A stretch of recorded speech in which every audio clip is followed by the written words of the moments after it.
Bonjour à tous ceux qui ont choisi de se présenter aujourd'hui euh, pour un nouveau webinaire. Ce webinaire aujourd'hui va être un petit peu particulier. Je suis accompagné aujourd'hui particulièrement de Guillaume. Guillaume, est-ce que tu peux te Bonjour, présenter rapidement pour oui, ceux qui... bonjour à tous. Guillaume Ruzu, je suis responsable communication et marketing chez Serious Factory.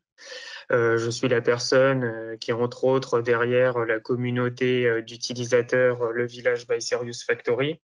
Donc, je vois des gens parmi les participants avec qui on a déjà eu l'habitude d'échanger. Donc, pour les autres, voilà, je m'occupe de la communication de Serious Factory du logiciel auteur VTS Editor, de la suite Virtual Training Suite, où on suit les utilisateurs, on met en avant leur production et on essaye voilà, d'orienter le produit en fonction de vos besoins par rapport à la formation digitale. Ah, super, comme ça ils voient un petit peu mieux qui tu es. Alors pour qui c'est la première fois que vous participez à ce webinaire, c'est le deuxième de ce type-là qu'on réalise.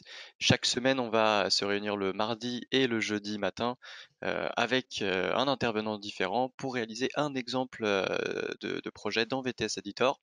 Ça va varier.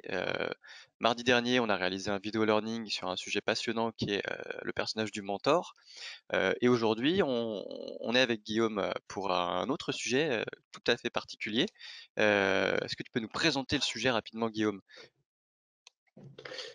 Complètement. Alors aujourd'hui, on a choisi de vous montrer un exemple, comme l'a dit Nicolas, de production que l'on peut travailler pertinemment dans le logiciel auteur, qui est la frise interactive. Donc là, l'idée, vous l'avez compris, une frise interactive, c'est très intéressant, notamment dans l'éducation. Mais c'est aussi intéressant parce quand on traite d'un sujet historique, comme on va le faire aujourd'hui sur l'histoire des Vikings, mais c'est aussi intéressant, vous allez voir que cet exemple peut aussi se transposer dans plein d'autres cas, comme par exemple utiliser cette frise interactive pour détailler le déroulement d'un événement, expliquer l'histoire et le vécu de votre entreprise, ou par exemple le parcours professionnel d'un de vos collaborateurs qui va intéresser d'autres personnes. Et donc aujourd'hui, on a choisi de vous présenter un sujet historique qui est l'histoire des Vikings. Oui, alors c'est un sujet qui te passionne, toi, Guillaume, c'est pour ça qu'on l'a choisi. Pour que l'audience puisse comprendre, nous, à deux, ce qu'on va faire, c'est qu'on va réaliser cet exemple. L'objectif, c'est d'avoir un rapid learning interactif de 3-4 minutes à l'issue de cette heure de conception. Et donc, on va échanger. Moi, je vais réaliser, je vais vous expliquer ce que je fais, et Guillaume va nous donner toute la culture qu'il a sur le sujet viking. Et il va aussi pouvoir expliquer pourquoi on a choisi ce sujet et à quels autres sujets ça peut s'appliquer. Donc, vous pouvez reproduire complètement ce qu'on va réaliser pour toutes les thématiques diverses et variées. Là, c'est un sujet historique. Ça pourrait être, comme l'a dit Guillaume, un sujet dans une entreprise, un autre sujet de connaissance ou encore un onboarding ou des choses comme ça. Tout à fait. Ouais. Alors, avant de commencer, pour que l'audience puisse nous suivre, là, je suis en train d'ouvrir le projet qu'on a préparé. Alors, il est vide pour le moment, il n'y a vraiment rien dedans. On va peut-être noter ensemble les différents sujets qu'on va aborder, parce que dans ces 45 minutes, on va pas évidemment pas retracer toute l'histoire des Vikings, euh, Oui. mais peut-être quelques sujets en particulier. Oui, l'idée là, c'est voilà pourquoi l'histoire des Vikings. Moi, je suis un peu passionné d'histoire et c'est un sujet que j'ai pu traiter. Parce que j'ai fait une présentation là-dessus à travers la philatélie, les timbres en Mhm. compétition. Et du coup, c'est un sujet très intéressant parce qu'on voit encore aujourd'hui que l'histoire des Vikings elle laisse un fort héritage en Occident et notamment avec la série que vous avez peut-être déjà entendu parler actuellement, qui est très bien faite, sponsorisée par Historia avec des historiens qui s'intitule Viking. Et du coup, là, l'idée aujourd'hui, c'est un peu de revenir sur les mythes autour des Vikings et les idées reçues aussi qu'il peut y avoir par rapport à la légende de ce peuple. C'est vrai, ça, on va se centrer sur trois mythes. Quand on a discuté un petit peu en amont, toi, tu m'as expliqué qu'il y a vraiment Mm. plein de choses, des idées reçues intéressantes sur les Vikings, qui d'ailleurs sont très bien retranscrites dans la série Vikings, mais bon, c'est un autre sujet aujourd'hui. On va le voir en détail sur trois sujets. Est-ce que tu peux me dire, Guillaume, lesquels? Alors oui, le premier sujet, c'est le mythe du Drakkar, donc qui est le bateau viking. On va voir pourquoi c'est un mythe et qu'est-ce que ça implique dans l'histoire des Vikings, la navigation et l'histoire navale. Ah, intéressant, oui. Ouais. Ok, très bien. Un autre sujet qu'on va aborder aujourd'hui aussi? Alors oui, ce sera la découverte de l'Amérique. Donc je n'en dis pas plus pour le moment, pour ceux qui ont une culture historique, Conserver un peut-être peu de qui se doutent suspense. de... Parfait. Voilà, un peu de suspense. Voilà. Et un troisième sujet qu'on va essayer de traiter aussi. Oui, le troisième sujet, ça va être les Normands. Euh, donc on verra que en fait, les Normands, leurs ancêtres, c'est les Vikings, et on verra ce que ça a impliqué, un peu comment on le travaille pour rendre tous ces points interactifs. C'est vrai, c'est intéressant. Alors bah, du coup, parlons un petit peu de la forme qu'on veut que ça prenne, parce qu'un sujet comme ça, c'est un sujet historique. La plupart du temps, on a l'habitude de voir ces sujets illustrés dans des documentaires ou dans des manuels scolaires. Ici, on a eu une autre idée avec Guillaume en amont, et c'est l'une des raisons pour lesquelles on l'a choisi, c'est qu'on voulait faire quelque chose d'interactif, une frise interactive. Euh, Qu'est-ce que ça, enfin toi Guillaume, qu'est-ce que tu en penses en termes d'interactivité ici? Qu'est-ce qu'on va pouvoir réaliser?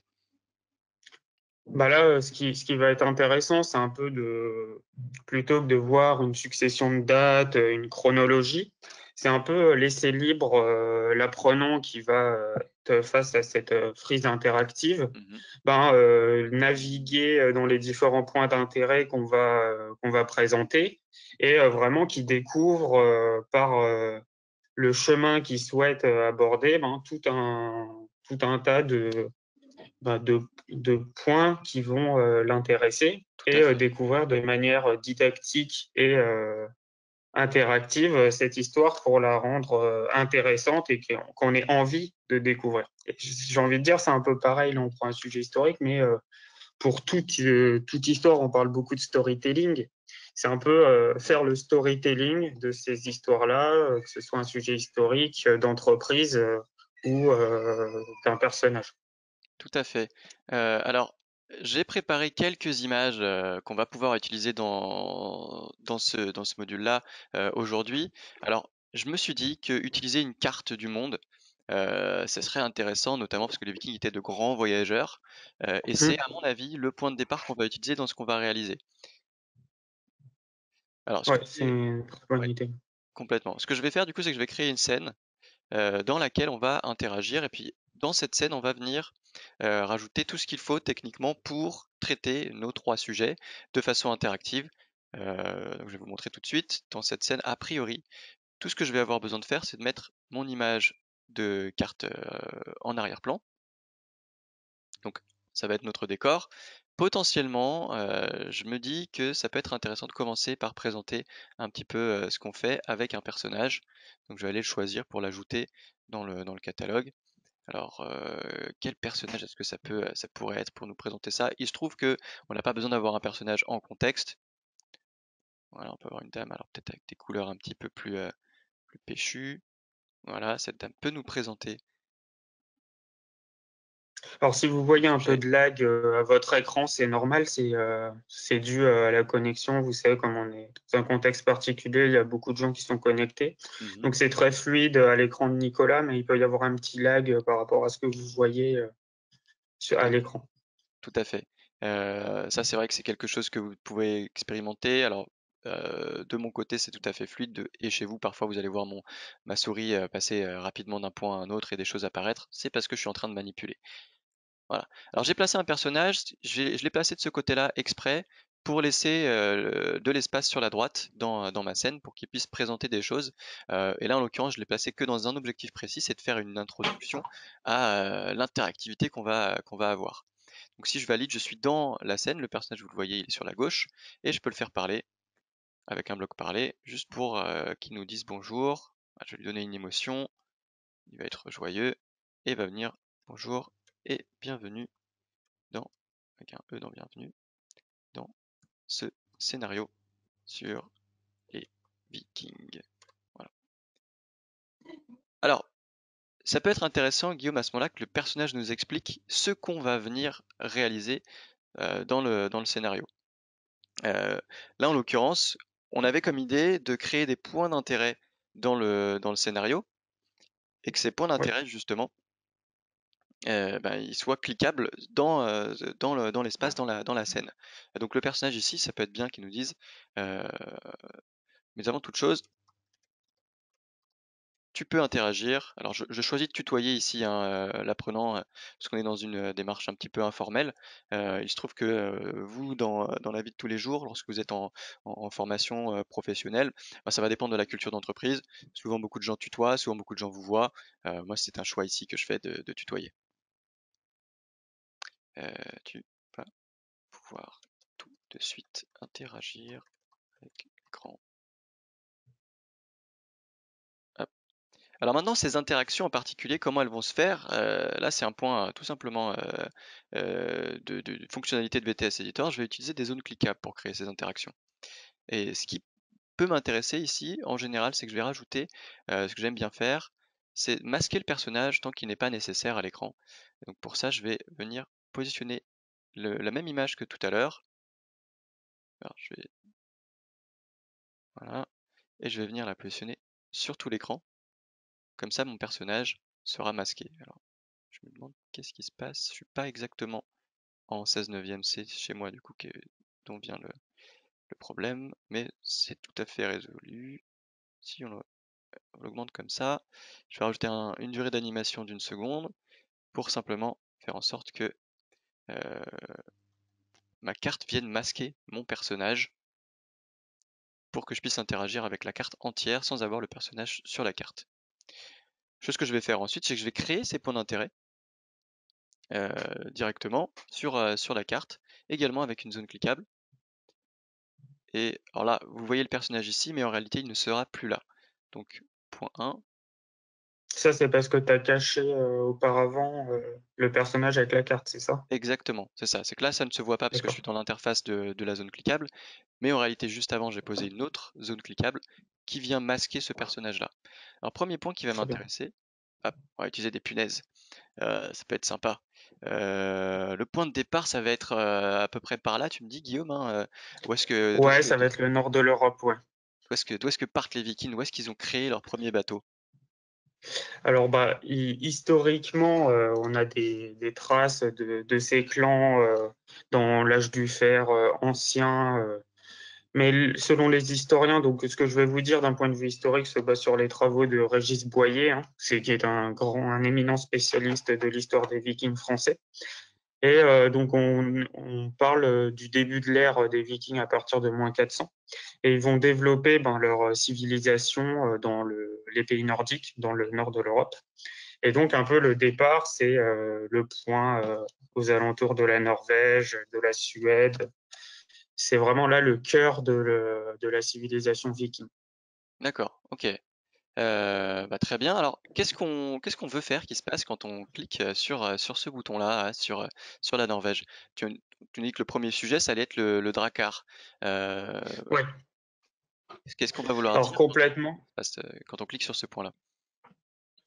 Voilà, l'idée, c'est pour montrer un peu le développement de ce peuple, de cette civilisation qui a vraiment vécu son apogée aux alentours de 700 après Jésus-Christ jusqu'à 1030 à peu près, 1050. Mhm, En fait, donc il y a le fameux mythe du Drakkar. En fait, c'était des experts en navigation avec vraiment des bateaux très puissants, très performants, qui leur permettaient de naviguer très très loin mhm, et très efficacement. Et du coup, il y a, comme on parlait de mythe, il y a le fameux mythe du Drakkar. En fait, le terme Drakkar n'existe pas du tout.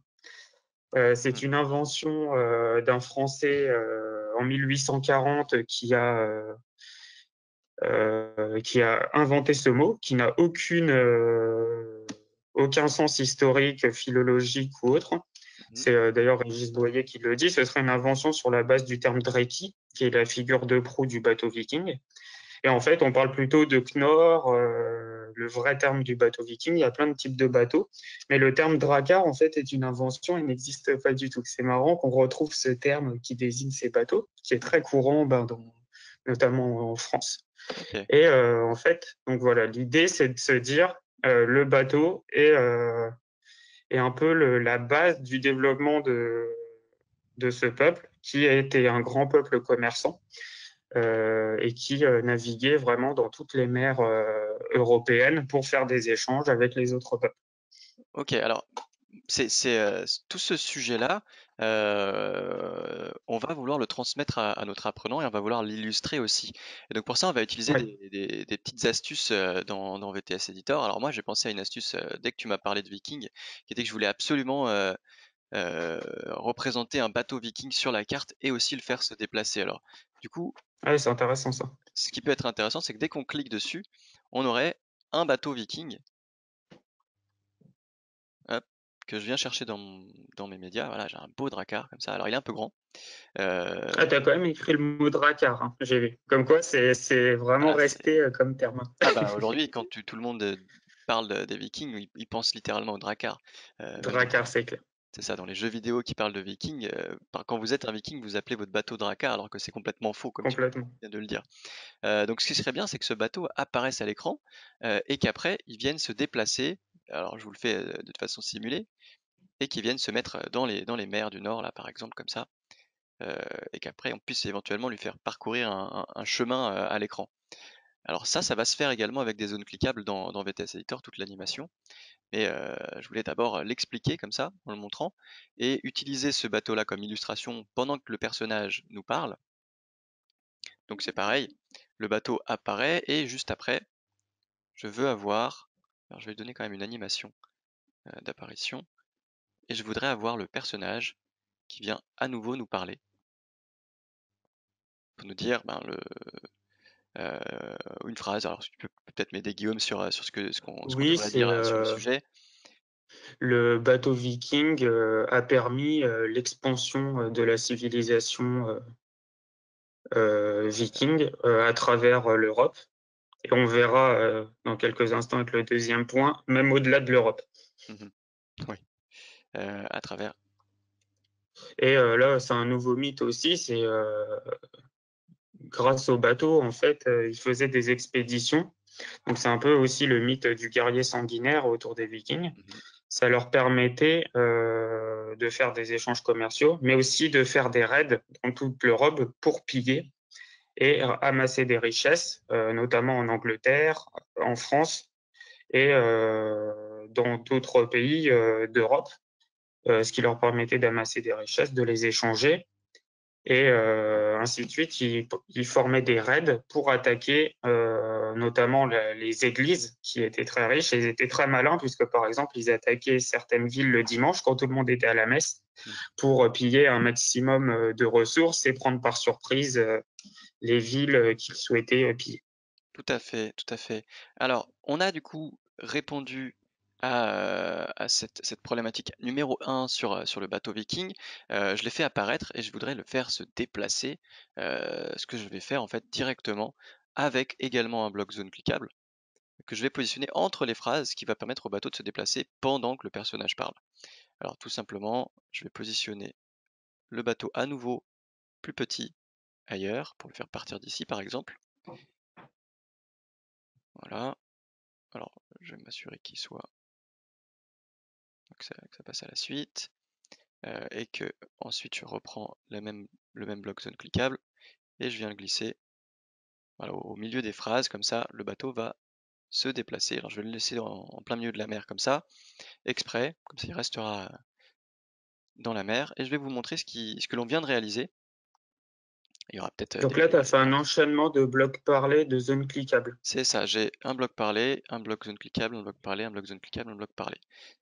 Ça, c'est intéressant. Voilà, je vais te montrer tout de suite ce que ça donne Ouais. si je lance la simulation. On va avoir l'introduction faite par le personnage qui dit bonjour, bienvenue dans ce scénario sur les Vikings. Et ensuite, on va pouvoir interagir avec l'écran. Donc le personnage disparaît et notre bouton apparaît. Voilà. En cliquant sur ce bouton, Très bien. le personnage parle. Alors il n'est pas visible, c'est exprès. On pourrait le faire réapparaître, je peux montrer juste après comment on fait. Et le personnage parle, et pendant qu'il parle, le bateau viking vient du coup faire l'animation que je lui ai demandé de faire. Je crois que j'ai encore une animation derrière, là, pour qu'il se déplace. Ah, super. Alors, chose qu'on peut aussi faire en même temps pour l'illustration de ce qu'on vient ce qu'on vient de mentionner, ça peut être d'utiliser un encart supplémentaire à l'écran. Alors, ce que je te propose, Guillaume, Ouais, c'est de passer tout de suite au deuxième point d'intérêt dans notre carte. Voilà, on avait mis un point. Alors d'ailleurs, on a notre carte qui est ici, on avait mis un premier point ici, on va vouloir mettre un deuxième point par là-bas, si je me souviens bien. ouais, c'est ça. Voilà. Alors, bon, j'ai fait un petit peu de suspense pour ceux qui étaient là au début sur le deuxième point avec la découverte de l'Amérique. Alors, sachez que vous pouvez interagir avec nous dans le chat pour nous poser des questions. On gardera 15 minutes à la fin de la présentation pour répondre à toutes vos questions. Et là, la question que j'ai encore envie de vous poser, c'est qui a découvert l'Amérique? Hmm. Bon, là, vous allez tous me dire, ah, c'est Christophe Colomb en 1492. Eh bien, en fait, pas du tout. C'est pas Christophe Colomb. Alors là, c'est vraiment, c'est un peu les vainqueurs qui racontent leur propre histoire. Ouais. Déjà, il n'a pas mis un pied en Amérique, mais à Cuba, et en plus, il voulait aller en Inde, Christophe Colomb. Et du coup, en fait, c'est les Vikings. Et c'est Leif Erikson, donc presque 5 siècles avant Christophe Colomb, vers l'an 1000, qui a découvert l'Amérique et qui ont installé, parce qu'on a des traces archéologiques qui se sont installés, qui ont construit des petites colonies, des petits clans. Et en fait, aux États-Unis, la fête de la découverte de l'Amérique, c'est bien la découverte par les Ferguson et ça se fête le 9 octobre et pas la découverte par Christophe Colomb. Donc ça, c'est un mythe très ancré en Occident. Oui, j'ai quelqu'un qui met sur le chat que c'est des Amérindiens qui ont découvert l'Amérique il y a plus de 10 000 ans complètement. On est tout à fait d'accord. Ils étaient là Là, avant. je parle vraiment. C'est ça, ils étaient bien là avant. Il y avait des gens sur le continent américain avant les Vikings. Mais voilà, d'un point de vue occidental, la découverte des continents par les Occidentaux, du coup, c'est bien les Vikings en premier qui ont posé un pied en Amérique. Oui, tout à fait. Alors, du coup, sur cette deuxième interaction, ça peut être intéressant que j'explique ce que je viens de faire. Alors, pour nous simplifier la vie, on avait déjà créé une première interaction avec une punaise sur l'écran. En fait, je suis venu la copier et la coller sur la deuxième zone, de façon à conserver les mêmes paramètres que je lui avais donnés, c'est-à-dire l'image et le fait que, je ne sais pas si vous avez vu, quand on passe notre souris dessus, elle devient plus claire. Comme ça nous indique qu'on peut cliquer dessus. Alors, on a un deuxième point d'intérêt présent ici. Et sur ce deuxième point d'intérêt, ce que j'aimerais bien qu'on fasse, c'est qu'on crée l'interaction qui vient expliquer qui a découvert l'Amérique. Alors, pour ça, le mieux, ce serait quoi pour toi, Guillaume? Comment comment on pourrait le faire? Ce qui sera intéressant, c'est tu peux réutiliser par exemple le bateau pour montrer qu'ils ont navigué jusqu'en Amérique. Mhm. Et après, ce qui sera intéressant pour rendre ça interactif, c'est est-ce qu'on pourrait mettre un média par exemple? Oui, complètement. Alors, je vais tout de suite reprendre le bateau, que je vais Oui, faire partir d'ici, et que je vais faire se déplacer jusque là-bas, sur la gauche, il est oui, dans mon écran, et je vais le faire tout simplement en deux zones cliquables. Première pour d'accord. le point de départ, deuxième pour le point d'arrivée. Le point d'arrivée, c'est ici, à peu près. Tu m'avais dit à côté de Philadelphie, c'est ça qu'ils ont débarqué les... Ouais, c'est ça. On a retrouvé des traces archéologiques dans le nord des États-Unis et Hmm. au Canada. Donc c'est à peu près vers ici, ouais, tout Bah, à fait. parfait dans ce cas-là. Ce que tu viens de me dire là on a trouvé des traces archéologiques dans le nord et autour de Philadelphie. C'est quelque chose que j'aimerais bien mettre moi dans un encart et que le personnage Ouais, vient expliquer. Alors ah, c'est une très bonne idée ça. je vais reprendre un bloc parlé pour que le personnage puisse le dire. Et il pourrait dire on a retrouvé des traces archéologiques voilà, en Amérique du Nord. Alors, je vais mettre une majuscule parce que je suis comme ça. Une Amérique du Nord. Donc là, il y a un correcteur intégré, c'est ça, dans l'outil. Quand Oui. ça le surmonte. D'accord. Alors, quand ça le met en orange comme ça, c'est une question de dictionnaire. C'est-à-dire que ce mot-là n'existe pas dans le dictionnaire de VTS Editor. Alors, je pense que voilà, c'est une question c'est pas un dictionnaire des noms propres, donc c'est pour ça qu'il ne connaît pas forcément. Euh, D'accord. mais en l'occurrence, si je fais une erreur, par exemple là, si j'enlève ça, il va me le dire, et en cliquant droit dessus, je vais pouvoir avoir une suggestion pour le corriger automatiquement. Ouais, ça, c'est bien ça. Ouais. En Amérique du Nord, les Vikings, alors je vais encore mettre une majuscule, sont les premiers occidentaux à avoir découvert le continent américain. Alors du coup ça c'est ce que le personnage va dire. Moi ce que j'aimerais bien en plus, c'est le visualiser, parce que tu le sais très bien pédagogiquement, c'est toujours mieux d'avoir la totalité des sens qui sont mis à contribution pour le transfert de connaissances. Et du coup, là, on a Complètement. l'auditif avec le personnage qui va parler. Alors pour le moment, il ne parle pas, c'est tout à fait normal. Mais lorsqu'on générera des voix, on aura du son. Et ce qui peut être intéressant, c'est d'ajouter à cette voix visuellement un- une trace écrite.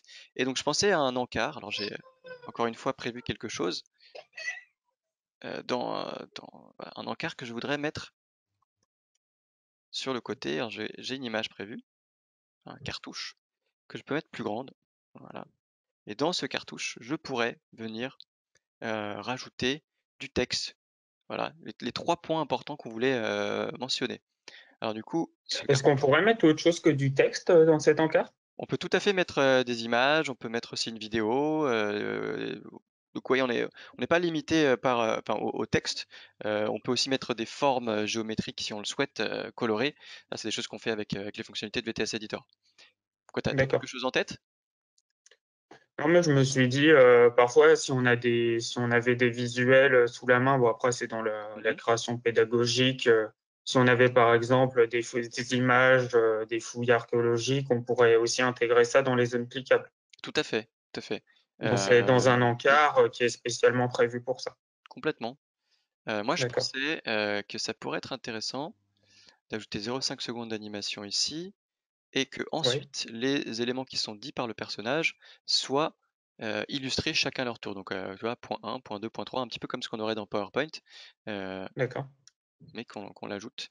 Pour ça, juste pour qu'on s'y retrouve, on va avoir notre encart qui est là. Et je voudrais mettre du coup le texte 1 qui serait ce sont les Vikings qui ont découvert les États-Unis ou l'Amérique. L'Amérique, Voilà, on peut dire le complet. découvert l'Amérique.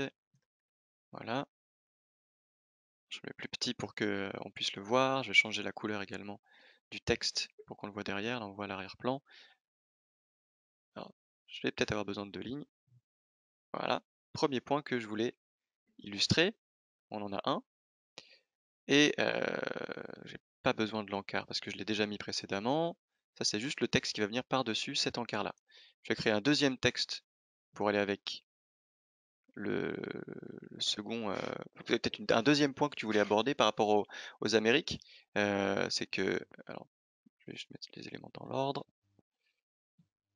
C'est qu'éventuellement les Vikings n'étaient pas des grands sanguinaires comme on pouvait le croire, mais qu'ils avaient plutôt. Complètement, il y avait une volonté aussi de coloniser et de s'installer. Mhm, Donc on retrouve beaucoup cette optique, alors notamment en Amérique, même bon, s'ils n'ont pas perduré sur les siècles suivants, il y a une volonté parfois de s'installer complètement. Ça a été le cas aussi en Angleterre. Bon, au bout d'un moment, les Anglais, ils en ont eu marre, ils les ont chassés, mais sous l'impulsion aussi de la christianisation, hein, parce qu'en l'an 1000, c'est pour ça que la Christ, comme c'est un peuple païen initialement, euh, ils ont été christianisés progressivement et c'est de là, une fois qu'ils ont été christianisés, que l'ère viking prend fin. D'accord. Et donc, ils ont une volonté de s'installer et ils sont réussi à s'installer notamment en Angleterre. Et on verra avec notre troisième point aussi de quelle manière en France. Tout à fait, tout à fait. Je termine juste avec un troisième point que j'ajoute Ouais, dans l'encart. Je vais juste remettre l'encart pour savoir où est-ce que j'ai positionné ça, parce que je n'ai pas mis visuellement que ce n'était pas Christophe Colomb qui avait découvert l'Amérique. Du coup, je vais l'écrire. Euh, ouais, ça peut être intéressant de le préciser. voilà, je vais juste écrire ce n'est pas Christophe Colomb, point d'exclamation, ça suffira. Et là, on a du coup T'as écrit trois textes. Rostov. J'ai écrit Christophe. Ah oui, tu as raison. Je vais venir le modifier. Ça, c'est intéressant aussi. Alors, du coup, comme j'avais mis une majuscule. Christophe Colomb n'a pas découvert l'Amérique. Ce sont les Vikings. Alors, où est-ce que je voudrais positionner mon deuxième bateau? Parce que tout à l'heure, j'avais créé le bateau qui partait d'ici. Je voulais qu'il aille jusqu'en Amérique. Et ça pourrait être intéressant de le mettre par ici, à peu près. Voilà. Dans le discours, on a ces trois phrases qui sont dites les unes derrière les autres. Et en fait, il y a des choses qui vont se passer au fur et à mesure pour le réaliser. Donc là, notre deuxième point d'intérêt a été réalisé et je vais devoir faire quelque chose pour que tout reste toujours interactif. C'est que je vais devoir créer une boucle de retour. Alors, pour tous ceux qui ne le savent pas, euh, ou ceux qui nous ont rejoints en cours, on a créé euh, deux interactions avec deux points. Pour le moment, ce qui se passe quand on clique sur l'un, donc le premier, c'est cette interaction qui se déroule. Le deuxième, c'est cette interaction qui se déroule. Moi, ce qui m'intéresserait, c'est qu'on puisse les dérouler les unes après les autres. Et donc pour ça, j'aimerais bien revenir sur ce bloc zone cliquable à gauche voilà, dans la suite. Donc je vais en fait utiliser un bloc relié directement qui me permet de simplement relier les éléments entre eux et je vais amener avec d'autres blocs reliés les liens après les premiers blocs pour revenir en arrière. Voilà, je me crée un chemin. Ça va revenir dans ce bloc zone cliquable ici. Et pour que ce soit Donc, ça veut dire qu'à tout moment, je peux choisir l'un ou l'autre des points sans avoir d'implication sur l'ensemble du scénario. Je peux revenir sur les points. Oui, exactement. Alors il y a D'accord. évidemment des petits détails à ajouter, mais on le fera quand on aura fini le troisième point. Je vous montrerai qu'il y a D'accord. quelques éléments sur lesquels il faut être vigilant. Donc là, juste pour qu'on voit ce qu'on vient de réaliser, parce que c'est pas mal d'avoir une vision en cours, on peut toujours lancer la simulation qu'on a créée. Je l'ai relancée au début exprès. Voilà. On a du coup nos deux points d'intérêt qui sont à l'écran. Le premier point parle du bateau viking et le fait se déplacer. Et après, on revient, comme j'ai créé le point de retour, on revient sur notre interface interactive. Et le bateau viking, j'ai fait exprès de ne pas le retirer. Donc il est toujours présent. Ça peut être intéressant d'avoir des idées de gamification qu'on ajoute au fur et à mesure d'un scénario pour débloquer des éléments dans le parcours de l'apprenant. Donc ça lui met Ça pourrait être notre fil rouge. C'est un peu ça que complètement, tu as eu comme idée. D'accord. exactement. Et on pourrait le retrouver tout au long du scénario. Exactement, exactement. D'accord. Je clique sur le deuxième point pour montrer ce qu'on a fait. On a notre personnage qui parle. Tu vois, le bateau s'est remis ici. Euh, Hmm. voilà, ils ont fait le déplacement. Exactement. Donc on a cet encart qui apparaît. Et puis après, on revient sur ces deux points. Alors quelque chose auquel il faut penser, c'est à effacer les éléments qu'on veut effacer éventuellement une fois qu'ils ont été mis à l'écran. Tu vois, cet encart, par exemple, Ouais. Guillaume, il était très bien quand il était là pour expliquer ce qu'on voulait expliquer, mais une fois qu'on l'a dit, il faut penser à l'effacer. Donc ça, c'est assez simple en réalité. Juste, tu vois, avant de faire le boucle de retour qui correspond à mon deuxième point, je vais venir D'accord. placer une autre zone cliquable dans laquelle je vais prendre tous les éléments qui avaient été affichés, donc l'encart, et puis les textes 1, 2 et 3, 2 et 3, et je vais faire en sorte qu'ils soient tous effacés. Je vais mettre une seconde d'animation pour que ce soit plus fluide. Et ce bloc-là, que je viens de créer du coup, va m'assurer que lorsque je reviens sur la carte avec les interactions, eh bien, je n'ai plus l'encart avec La les carte indications. s'efface. Mais le Et drakkar, on peut passer à un troisième point. voilà. Mais le drakkar lui-même, j'ai choisi de le conserver. D'accord. Alors je me suis dit que dans l'animation qu'on a vue tout à l'heure, le drakkar allait un peu vite. C'était lié au fait que dans ce bloc-là, il y avait un temps d'animation de 1 seconde. Ça peut être intéressant de l'allonger pour qu'on puisse le voir de façon plus fluide. Voilà, j'ai allongé le temps d'animation du bateau de la Norvège vers les États-Unis. Alors, notre troisième point qu'on voulait aborder, tu m'en as parlé, c'était le sujet de l'héritage des Vikings. Ouais, complètement. Je voulais pour finir un peu sur cette histoire-là, bon, très succincte, hein, on a pris vraiment trois points principaux autour des mythes. C'est se rapprocher un peu de chez nous, hein, la France. Qu'est-ce qu'ils ont laissé comme héritage en France? Donc, c'est pour ceux qui connaissent un peu la Normandie, il y a plein de noms de villes. En fait, tous les noms qui finissent en ek, etc., sont des héritages de la langue viking, qui signifie souvent le puits, etc., par rapport à des points d'intérêt dans la ville. Et en fait, le roi de l'époque, Charles le Simple, ben, plus les raids se succédaient, parce qu'ils venaient par petits groupes de 400-500 guerriers maximum, c'était vraiment une guérilla. Ils pillaient les villes, dont Paris. Et au bout d'un moment, ben, Charles le Simple, le roi de l'époque, il en a eu marre. Donc, il a essayé de négocier avec les Vikings en leur disant, ben, vous arrêtez de nous piller et on va vous céder un territoire. Et ben, en 911, Charles le Simple, il a cédé la Normandie, l'actuelle Normandie, à Rollon, qui est un grand guerrier viking d'origine danoise. Hmm. Et en fait, c'est devenu le premier roi de Normandie, qui fera suite à une longue succession de rois très illustres, comme par exemple Guillaume le Conquérant, qui est très connu et qui va conquérir notamment l'Angleterre avec la fameuse bataille d'Hastings en 1066, qui est un peu le 1515 anglais. Donc, nous, on a Marignan, eux, ils ont Hastings. Et C'est vrai. du coup, la Normandie a été cédée aux Vikings.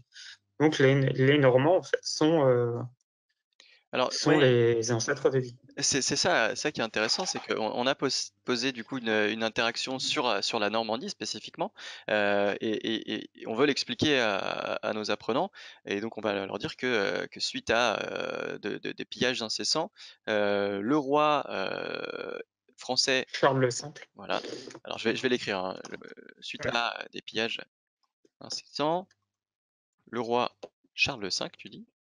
Charles Charles le Simple. le Simple, ouais. Alors, le simple, c'est parce qu'il n'était pas très courageux, justement. D'accord. Ah, on l'a Il est resté dans retenu pour ça. l'histoire. C'est ça, on l'a retenu pour ça. Exactement. A cédé la Normandie aux Vikings. Fais Alors, gaffe, il n'y a pas d'accent sur ACD. oui, tu as raison. A cédé la Normandie aux Vikings. Aux Vikings. Oula, attention. Aux Vikings. Notamment à un. Alors, tu m'as parlé de Roland, qui est. Ou Roland. Voilà. Roland, pardon. R-O-2-L-O-N, qui était voilà, le guerrier viking danois très illustre à l'époque, Euh, autant que Ragnar Lothbrok, pour ceux qui ont ouais. suivi la série. Comme ça? Ou comme ça? Roland sans des. Ouais, voilà, comme ça, c'est ça. Ouais, je parle à un expert qui m'explique comment on le découvre. Et Roland, il prend, voilà, il prend le contrôle de la De la Normandie. Normandie actuelle. Alors, il y a quelque chose qui m'intéresse, que j'ai pu voir dans la série Viking, c'est qu'il y a eu une bataille de Paris ou quelque chose comme ça? Oui, complètement. Ils ont plusieurs fois pillé Paris. Et en fait, pour éviter qu'ils détruisent trop la ville ou pas, bah à chaque fois, le roi négociait pour leur remettre des pièces d'or, des biens pour qu'ils arrêtent de piller et qu'ils retournent dans leur pays. Alors, ce qui est intéressant de savoir, c'est que leur raid se faisait à certaines périodes de l'année, en fonction du climat et en fonction dans les pays nordiques de la facilité de navigation, parce que c'était des grands experts en navigation. Et du coup, justement, c'est à cette issue-là Eux, en fait, l'objectif, c'était pas de détruire complètement des villes, mais c'était de prendre des gens en esclaves, parce qu'il y avait un grand trafic d'esclaves à l'époque, amasser des richesses et retourner dans leur pays d'origine pour ben, être un peu le clan qui a le plus de pouvoir, parce qu'ils ont amassé le plus de richesses, qu'il y avait beaucoup de guerres de clans internes aussi, hein, Hmm. il faut savoir. D'accord. Alors, je me dis que j'ai une petite vidéo sur les Vikings. Ça peut être intéressant du moins à illustrer, enfin pour illustrer le côté très pilleur, très Mm. on va dire conquérant des Vikings. Et je me dis dans l'encart que je vous ai montré tout à l'heure, on peut tout à fait rajouter une vidéo ici. Ouais, ça, c'est intéressant parce que je pense aussi dans les cas où on parle de l'histoire de l'entreprise, on pourra avoir des trailers Ouais. sur les valeurs de l'entreprise, sur la culture qu'on peut ajouter aussi de cette manière pour vraiment, par exemple, dans le cadre d'onboarding programme, faire découvrir l'histoire et les valeurs d'une entreprise à ses collaborateurs et aux nouveaux arrivants. Mm, tout à fait, tout à fait. Alors je te laisse continuer pendant que moi je mets en place. Donc là, oui, on est sur une vidéo où on voit l'arrivée. Donc on est loin des hordes précisées dans les écrits de l'époque, hein. Oui. C'était vraiment pour se dire, bon, on s'est pas fait pouiller par 400 personnes alors qu'on a une armée gigantesque. En fait, c'était vraiment des guérillas hein, de l'époque, hein. C'est entre guillemets, le terrorisme de l'époque, où c'est vraiment très rapide, très incisif. Et Mm. là, c'est bien précisé dans cette vidéo où on voit les dizaines, quelques dizaines de bateaux qui arrivaient, ils s'installaient, ils pillaient, ils repartaient. Ouais, tout Donc à c'est fait. intéressant d'avoir cette vidéo à ce moment-là. Ouais, je suis très intéressé. Je me dis, pour terminer, je peux peut-être montrer un petit artifice qu'on peut utiliser dans l'animation des vidéos qu'on met.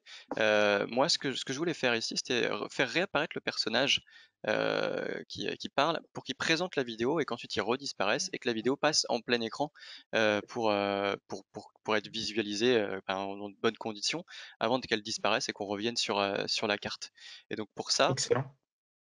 en fait, c'est pareil à chaque fois, c'est simplement de réutiliser les éléments qu'on a déjà utilisés précédemment, c'est-à-dire j'avais créé un fond pour masquer le personnage. En fait, je vais venir le faire disparaître. Alors comment je l'ai appelé? Je l'ai appelé carte. C'était ma carte. Ma carte, je vais la faire disparaître. Et On voit un très bel usage des zones cliquables là aujourd'hui. C'est vraiment très intéressant. ouais, exactement. Pareil, tous mes points que j'avais sur la carte, je vais les faire disparaître. J'en ai pas besoin pendant la discussion ni pendant la vidéo. Donc je vois, je fais tout disparaître, puis le personnage va parler, puis la vidéo va apparaître dans son encart. Moi, ce que je me dis, c'est que l'encart est pas forcément nécessaire ici, du tout. Mais ce qui va m'intéresser, c'est que la vidéo commence petite et qu'ensuite elle, comment dire, Elle devient en elle plein grandisse. écran. Voilà, c'est ça. Donc je m'assure bien que le temps d'animation de la vidéo soit respecté. Le temps d'animation, c'est son apparition finalement. Et je mets un deuxième bloc de cliquable avec la même vidéo où je vais simplement changer ses dimensions. Voilà. Et là, je peux la mettre alors, aux dimensions qui m'intéressent. Je pense qu'il n'y a pas besoin de faire beaucoup plus grand que ça peut suffire. Après, évidemment, on peut affiner en fonction de la taille de la vidéo, en fonction des dimensions qu'on veut atteindre. Voilà. Et une fois que ça c'est réalisé, alors la vidéo dure un certain temps, elle dure une trentaine de secondes, donc ce que je vais faire pour que ça fonctionne bien, c'est que je vais faire attendre 30 secondes, le temps que la vidéo se termine. Je vais juste m'assurer voilà, que ça prenne le temps pour venir. Voilà. Donc là, la vidéo va grandir, jouer pendant 30 secondes, et ensuite, alors comme précédemment, je vais terminer et je vais revenir ici. Alors, chose que je dois rajouter avant de terminer complètement cette animation, c'est que tu vois, j'ai effacé la carte et les différents points. Et ben, ils vont être automatiquement recréés par ici. Alors, c'est là où je me dis éventuellement, je vais faire revenir l'élément à la carte pour que la carte réapparaisse également. Comme ça, la carte va disparaître pour que le personnage parle. Et puis, lorsque le personnage aura terminé de parler, eh bien, il va redisparaître derrière la carte. Tu vois, quand on va reboucler après ces éléments-là. Voilà, là on a concrètement un bon usage des zones cliquables avec trois choses qu'on peut réaliser différentes. Faire des animations Mm. avec plateau, faire des illustrations dans un encart, ajouter une vidéo pendant les éléments et aussi toute la partie interactive sur les points qu'on a vus ici. Je vais vous le jouer pour que vous ayez une bonne vision de ce qui se passe. Voilà, comme tout à l'heure. On a les 3 points. Alors, je me disais quelque chose qu'on n'a pas mentionné, c'est qu'en réalité, quand on en a un peu discuté en amont, Guillaume, on s'était posé la Ouais. question, pédagogiquement, est-ce que ce serait pas plus intéressant, enfin, qu'est-ce qui est plus intéressant entre le fait de montrer les éléments les uns après les autres, ou le fait de faire une frise comme ça dans laquelle l'apprenant choisit ce qu'il veut ben, visualiser? Oui, complètement. On s'est dit, est-ce qu'on part sur une frise comme on a l'habitude de voir avec une succession de dates et qui suit forcément un ordre chronologique? Mmh. Enfin, sur ces histoires-là, on n'est pas parti sur cette option pédagogique. On voulait vraiment laisser libre choix à l'apprenant et avoir vraiment une découverte didactique intéressante en fonction, voilà, plus Tout à fait. d'événements plutôt que d'une succession de dates qui, on sait, il y a une partie des personnes, quand ils sont face à une succession de dates, ils ne sont pas forcément engagés, passionnés par ça. Et là, vraiment de partir sur des événements. D'ailleurs, je vois très bien ces usages-là aussi pour d'autres usages, hein, que ce soit pour expliquer les événements marquants d'une entreprise, plutôt que de faire une chronologie habituelle, on peut partir sur les événements marquants et vraiment laisser le choix pour découvrir à son rythme et de la manière qu'on le souhaite l'histoire des Vikings ou de son entreprise, par exemple. Mmh. Voilà, et 3e point, c'était celui-ci. Donc là, le personnage réapparaît et ensuite on a la vidéo qui apparaît, en grand. Voilà, Ah, super. voilà. Alors je l'arrête Donc parce le que lag, hein, pour ceux qui nous ont rejoints, c'est normal, c'est lié à l'usage de GoToWebinar. Quand vous concevez sur l'outil, c'est très fluide, hein. oui, complètement, ouais. Et même pour les apprenants, c'est tout aussi fluide, hein. C'est juste que là, on est en partage de vidéo sur le web et c'est pour ça que vous avez parfois des ralentissements. Voilà, une vidéo, c'est pas forcément ce qu'on veut projeter à l'écran, mais le concept était là, c'était qu'une vidéo peut commencer petite et donner l'impression de grossir justement pour zoomer dedans. Ouais, très intéressant. Voilà. Alors c'était le sujet qu'on voulait aborder aujourd'hui. À ce sujet, il y a pas mal d'astuces de gamification sur lesquelles on pourrait agir. Moi, je pense notamment à des éléments qui viendraient s'ajouter visuellement pour indiquer qu'on est déjà passé par ici. Éventuellement une barre de progression qu'on pourrait rajouter pour dire vous avez fait 30%, 60%, 100% de l'expérience. On pourrait rajouter des questionnaires de satisfaction ou des questions ouvertes. Vraiment là, le champ des possibles est complètement ouvert et va venir ajouter des éléments d'ancrage mémoriel pour l'apprenant. Donc là, dans la méthodologie pédagogique, c'est un peu, on a fait le scénario idéal et après, on vient agrémenter avec des alternatives ou des éléments de gamification pour aller encore plus loin sur la base du scénario initial, c'est ça? Alors c'est ça et c'est même, on est allé un petit peu au-delà parce qu'on a fait une partie des alternatives étant donné qu'on peut naviguer entre les différents points. Ce qui Oui, ce qui ce qu'on ce que je viens de mentionner, c'est toute la partie amélioration, donc graphique, amélioration d'expérience. Alors c'est pour ceux d'accord. qui connaissent notre méthodologie en 8 points, c'est les méthodes 7 et 8, pour apporter du scoring et pour apporter, bah, cette patte, que nous on utilise le terme, juicy en interne pour parler de ça, Hmm. pour dire que voilà, c'est dynamique, que c'est spécial, que ça crée un vrai ancrage mémoriel. C'est mémorable à proprement parler. Ouais, je vois très bien. Mm. Alors on a encore un petit peu de temps devant nous. Ça peut être l'occasion de demander à l'audience, Ouais. vous spectateurs qui avez vu ce webinaire, ce que vous en pensez. Est-ce que vous avez des questions surtout par rapport à ça, par rapport peut-être aux usages que vous allez en avoir? Je vous invite à écrire dans le chat. Nous on va voir arriver les questions et on pourra y répondre. Ouais, moi je vois une question. Là, on n'a pas vocalisé. Ça se passe comment en fait la vocalisation? C'est à la fin généralement? Oui, c'est tout à fait, c'est une excellente question. Alors la vocalisation, on l'a fait systématiquement à la fin du projet. Là, dans le projet que je vous ai montré, enfin, qui est devant nous, ce qu'on pourrait faire pour aller très vite, pour avoir quelque chose de jouable, c'est qu'on pourrait générer les voix dans l'onglet de génération, ici. Ça nécessiterait de choisir pour notre personnage ici une voix de synthèse. Et puis après, ça D'accord. consommerait un certain nombre de crédits pour générer l'ensemble des voix. Alors pour ceux qui veulent le voir, on peut le faire en live. Euh, 19 crédits pour le projet qu'on vient de réaliser. Très bien. À générer. J'ai une question intéressante là de l'audience. Comment faire pour indiquer que l'apprenant est déjà passé par ce point, Oui, par les points oui. Alors il y a plusieurs qu'on a façons de le définis? réaliser. La première chose, c'est que vous allez devoir prévoir des éléments supplémentaires à ajouter à l'écran. Donc exactement de la même façon qu'ici, on a trois points d'intérêt.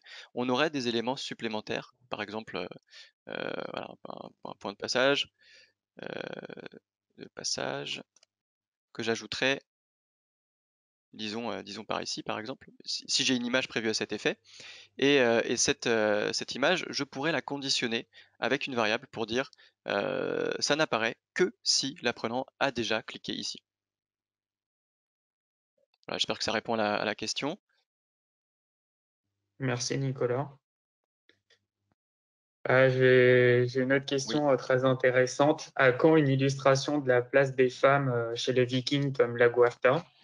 Oui, tout à fait, hein, on a dû faire des choix. C'est vrai que j'en ai pas parlé, mais la femme a une importance incroyable dans la société viking et elles étaient même présentes au combat parce que effectivement, être un guerrier ou une guerrière dans la culture viking, c'est accéder au Valhalla. Mourir au combat, c'est accéder au Valhalla, qui est l'équivalent du paradis. oui. Et donc, oui, tout à fait, les femmes avaient une très grande importance dans cette société. C'est vrai, c'est vrai. Par ailleurs, pour ceux qui seraient amenés à concevoir avec VTS Editor, soyez extrêmement vigilants à utiliser des personnages variés, hommes, femmes, ethnies, etc. Parce que justement, on s'adresse à monsieur tout le monde, on s'adresse à tout un chacun, et parfois on a pour habitude de choisir toujours le même personnage. Ça peut être, enfin, on a une richesse de personnages qui permet d'aller plus loin. Je vois Complètement. une question intéressante de l'audience sur la possibilité de mettre des délais sur les points tout en permettant de naviguer. Alors, je comprends la question sous la forme de on aimerait que certains points n'apparaissent qu'au fur et à mesure, hein. Donc, je vais répondre à ce point-là. Bah, c'est exactement le même concept que les points de passage, que pour indiquer que quelqu'un est passé par un endroit. On va vouloir retenir que l'apprenant est passé par un ou deux endroits et on va utiliser pour ça des fonctionnalités supplémentaires que j'ai pas eu le temps d'illustrer ici, qui sont soit les flags, soit les variables. Et de la même façon, du coup, on conditionnerait par exemple un point supplémentaire, donc par exemple un point qui apparaîtrait par là, et on dirait que ce serait le point 4, et ce point 4 ne pourrait n'apparaître que à une condition qui est que les trois points précédents ont été vus. Pour ceux qui peuvent le visualiser, c'est une option avancée de conditionnement d'une zone cliquable à cet endroit-là. Ça demande d'utiliser des variables pour l'utiliser. Voilà, j'ai répondu à la question. Oui, et en effet, pour la personne qui a posé la question sur le délai, ce n'est pas le compteur qui permettra de faire ça, c'est plutôt des variables et des conditions. Très bien. Et, une autre question intéressante aussi, c'est est-ce qu'on peut éliminer la punaise quand l'apprenant est passé? Bah, tout à fait, en fait, de la même façon qu'on peut conditionner que quelque chose apparaisse enfin, selon une certaine condition, on peut faire en sorte que quelque chose n'apparaisse plus à partir du moment où il a été sélectionné. Alors celui-ci est assez simple à faire, du coup je pense que je peux l'illustrer. Il ne me demande pas de créer beaucoup d'éléments. Du coup je peux prendre le premier par exemple avec le Drakkar et je vais mettre une condition dessus. Cette condition ça va être d'être passé sur le point 1 et pour ça je vais utiliser un flag en fait. Le flag, je vais le rajouter directement euh, sur le point supplémentaire. Hop, oh, pardon, je vais rajouter un flag ici. Ce flag, alors je vais l'appeler point 1 et il va me retenir que l'apprenant est passé par le point 1 dès lors qu'il passe par ce bloc-là. Ce bloc-là, du coup, je vais pouvoir créer une condition pour l'utiliser dans la zone cliquable du point 1. Et cette condition, ça va être que la punaise n'apparaisse pas si le point 1 a été visité. Et en réalité, là, c'est intéressant, ça nécessite de comprendre un petit peu comment fonctionnent les variables. La solution ici, je vous la donne, c'est de mettre point d'exclamation point 1, comme ça. Et là, ça donne une condition à l'opposé de point 1, c'est-à-dire cette punaise ne sera visible que si le point 1 n'a pas été fait. Je vais vous illustrer comment ça fonctionne, je vais juste reprendre au début et le montrer. La punaise va disparaître. Donc, hop, la punaise va apparaître normalement au début, pas de problème. Et voilà, on a l'explication. Et après cette explication, voilà, quand on revient sur la frise, eh ben, la punaise a disparu. Voilà, c'est aussi simple que ça dans le logiciel. On va utiliser des variables pour le faire. Super. Alors, Oui, concernant, j'ai une autre question. Est-il possible de récupérer les projets réalisés pour les analyser plus en détail? Alors complètement. bah, On vous oui. proposera les VTP pour ceux que ça intéresse. Et Mhm, on va aussi créer une nouvelle partie dans la communauté où on pourra voir le replay de ces webinaires. Donc, vous aurez bien sûr les vidéos de la série de 6 webinaires qu'on va proposer. Aujourd'hui, c'est la deuxième session. Et mhm. on vous proposera également les VTP pour que vous puissiez voir vraiment cette conception et les techniques pédagogiques que Nico peut mettre en place au quotidien et notamment dans ses webinaires. Ouais, exactement, c'est ça. On est en train de créer cette page et lorsqu'elle sera en ligne, vous recevrez tous une notification et vous pourrez aller voir les replays et télécharger les projets qui ont été réalisés pendant les sessions.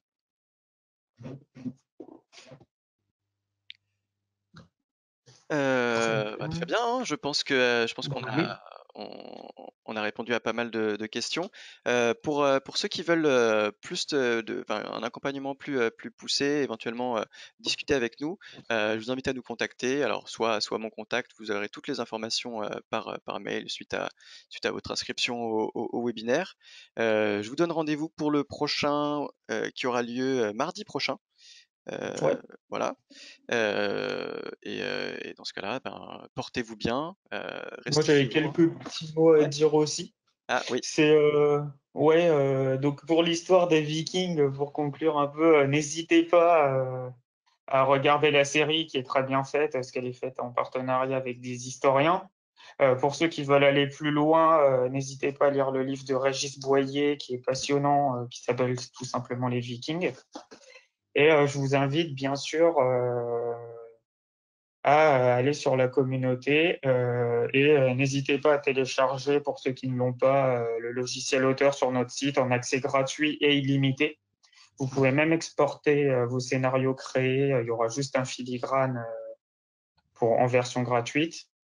Et alors oui, à quel endroit dans la communauté pour les replays, c'est pas, pour l'instant, elle n'est pas encore faite, mais ce sera dans une nouvelle page qu'on va créer qui sera la page ressources. Donc, pour répondre à la question d'une personne de l'audience. Super. Ah, merci, Et merci merci à Guillaume. tous, hein. Et portez-vous bien en ces temps difficiles. Voilà, prenez Exactement. bien soin de vous et de vos proches. Voilà. Merci beaucoup et à bientôt.